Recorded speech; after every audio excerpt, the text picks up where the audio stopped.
জামায়াতের একজনের কথা বলি, জামায়াতের নায়েবে আমির ডক্টর তাহের, ওনাকে আমার অনুরোধ থাকবে ওনার ব্যাপারে জামাত যেন খুব বেশি সতর্কবান হন।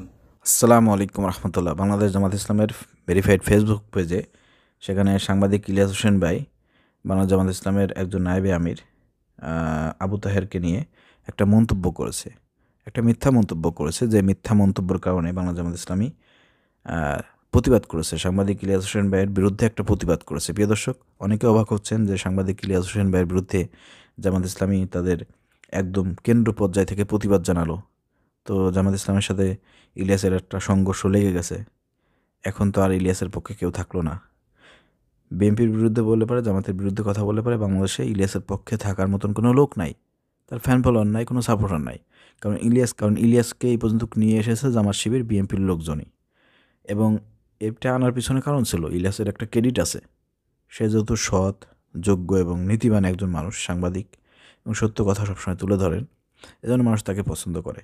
বিএনপি জামাতের পক্ষে কথা বলে এই জন্য না, বিষয়টা বিএনপি জামাতের পক্ষে চলে যায়, এই জন্যই বিএনপি জামাতের লোকজন তাকে পছন্দ করে। কিন্তু সাংবাদিক ইলিয়াস হোসেন ভাই আবু তাহেরকে নিয়ে যে মন্তব্যটি করেছে, এটা একটা সিম্পল মন্তব্য ছিল। একটা ভিডিওর মধ্যে জাস্ট পুরো জামাত ইসলামকে নিয়ে তিনি কোনো ইন্ডিকেট করেন নাই। জাস্ট জামাত ইসলামের ভিতরে একজন ব্যক্তি আবু তাহেরকে নিয়ে তিনি একটা মন্তব্য করেছেন যে তার বিষয়ে আপনারা সতর্ক থাকবেন।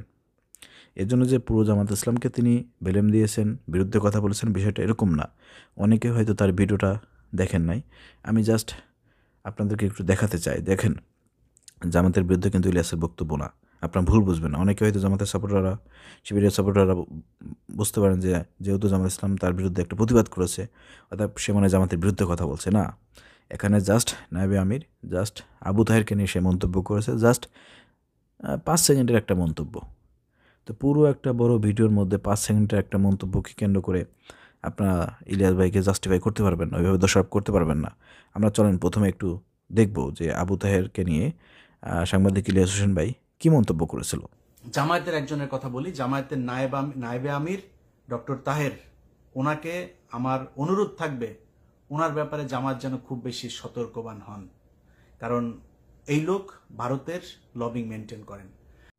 প্রিয় দর্শক, আপনার বক্তব্য শুনুন। আমি এখন সরাসরি বাংলাদেশ জামাত ইসলামী ইলিয়াসের বিরুদ্ধে যে প্রতিবাদটি করেছে সেই প্রতিবাদটা একটু পড়ে শোনাচ্ছি, ভিডিওটি শেয়ার করে দেবেন। প্রবাসী সাংবাদিক ইলিয়াস হোসেন তার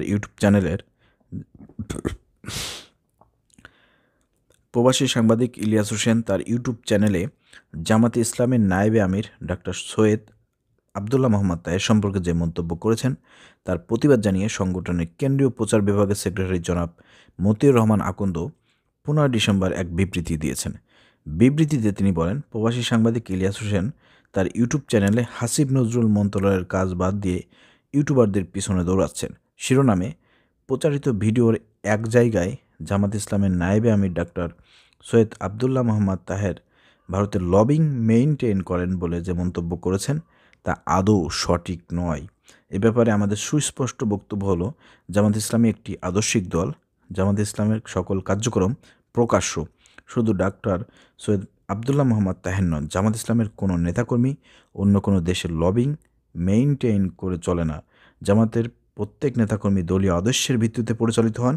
জামাত ইসলামের কোনো নেতা বা কর্মী দেশ বিদেশের কারোর সাথে লবিং করে চলার কোনো সুযোগ নেই। তাই জামাত ইসলামী সম্পর্কে জনগণের মধ্যে বিভ্রান্তি তৈরি হয়, এই জাতীয় মন্তব্য প্রচার করা থেকে বিরত থাকার জন্য আমরা সকল মহলের প্রতি আহ্বান জানাচ্ছি।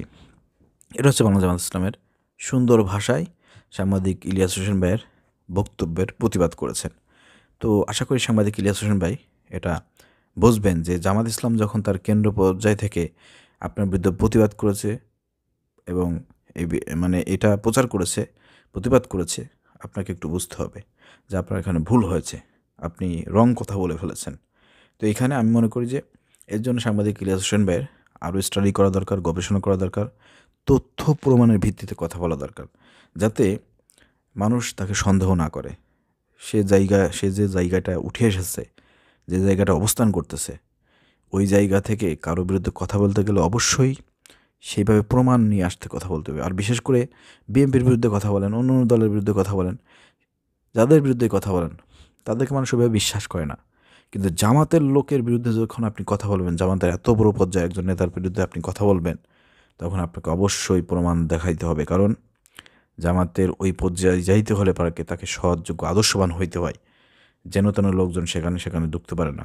অর্থাৎ তাদের বিরুদ্ধে কথা বলতে গেলে আপনাকে দলিল প্রমাণ প্রুফটের বিষয়ে কথা বলতে হবে। না হলে কিন্তু দেশের জনগণ, আপনার সাপোর্টার, ফ্যান ফলোয়াররা কেউ কিন্তু আপনাকে ছেড়ে কথা বলবে না। এটা আপনাকে মাথায় রাখতে হবে। যাই হোক, যতটুকু যা বলেছেন, যদি দলিল প্রমাণ থাকে আপনি দেখাবেন, না হলে আপনি এটা ভুল স্বীকার করবেন, ক্ষমা চাইবেন, এটা অনুরোধ থাকবে। ঠিক আছে? আপনি অন্যদের বিরুদ্ধে কথা বলেন, সেসব আসলে যাচাই বাছাই করার দরকার হয় না, প্রয়োজন হয় না। কারণ ওই সব মানুষদেরকে মানুষ এমনিতেই চেনে। কিন্তু জামাতের এক একটা নেতার বিরুদ্ধে কথা বলতে গেলে পরে আপনাকে 100 বার ভাবতে হবে, দলিল প্রমাণ আপনাকে ঘাটাঘাটি করতে হবে, চিন্তা করতে হবে। জামাতের যেন তেন লোক নেতা হইতে পারে না, যেন তেন লোক এসব পদে আসতে পারে না। অবশ্যই তারা যোগ্যবান, এটা আপনাদেরকে বুঝতে হবে। ঠিক আছে? তো যাই হোক, ইলিয়াস ভাইকে বলবো যে আপনি আপনার অবস্থান নষ্ট করবেন না। যে অবস্থানে আছেন খুব ভালো আছেন। মনে রাখবেন, আপনি নিজেকে যত টাকা সৎ মনে করেন, আপনি যদি নিজেকে 100% সৎ মনে করেন, তাহলে আপনার চাইতে 200% সৎ জামাতের লোকজন যারা নেতৃত্ব পর্যায়ে আছে। অর্থাৎ তাদের বিরুদ্ধে কথা বলার আগে নিজের বিরুদ্ধে নিজে কথা বলবেন, নিজের দোষ ত্রুটি, নিজের ভুল সামনে তুলে ধরবেন, মানুষের সামনে তুলে ধরবেন। জামাত নেতাদের বিরুদ্ধে কোনো অপবাদ, কোনো কথা বলার আগে নিজের দোষ ত্রুটি এগুলো যাচাই বাছাই করবেন। কারণ আমি গ্যারান্টি দিয়ে কথা বলতে পারি এই কথা, যে আপনি যদি 100% সৎ থাকেন, আপনার 200% সৎ হলো জামাতের নেতৃত্ব পর্যায়ে যারা আছে। এটা মাথায় রেখে কথা বলবেন, নাহলে উল্টোপাল্টা কথা বলে পরে আপনি অপমানিত হবেন, আপনার লেভেলটা নিচে নেমে আসবে, আপনি আপনার অবস্থানে থাকতে পারবেন না। Be careful. বিশেষ করে জামাতের বিরুদ্ধে কথা বলার আগে আপনাকে সাবধানতা অবলম্বন করতে হবে। আশা করি বুঝতে পেরেছেন। প্রিয় দর্শক, যারা ইসলামিক কর্মী, সমর্থক এবং শিবিরের ভাইরা যারা আছেন, আপনাদেরকে বলি, এখানে সাংবাদিক ইলিয়াস হোসেন ভাই জাস্ট একটু ভুল করেছেন। জামাতের বিরুদ্ধে কথা বলেন না, জাস্ট উনি আবু তাহেরকে বলেছেন যে ভারতে লবিং নিয়ন্ত্রণ করে, মেনটেন করে, এটা তিনি বলেছেন। আশা করি এটা যদি দলিল প্রমাণ প্রুফ সে দিতে পারে দেবে, না হলে এ বিষয়ে যে তার ভুল হয়েছে এ বিষয়ে সে ক্ষমা চাইবে। এতটুকু বক্তব্যের কারণে আপনারা সাংবাদিক ইলিয়াস হোসেনকে ভুল বুঝবেন না, আরও অপেক্ষা করতে হবে আপনাদেরকে। একটু ওয়েট করেন, দেখা যাক সে ফিডব্যাকটা কী দেয়। জামাত যে প্রতিবাদটা করেছে এটার ফিডব্যাকটা সে কী দেয়, আমাদেরকে এটা দেখতে হবে। আশা করি বুঝতে পেরেছেন। ধন্যবাদ। আসসালামু আলাইকুম রহমতুল্লাহ।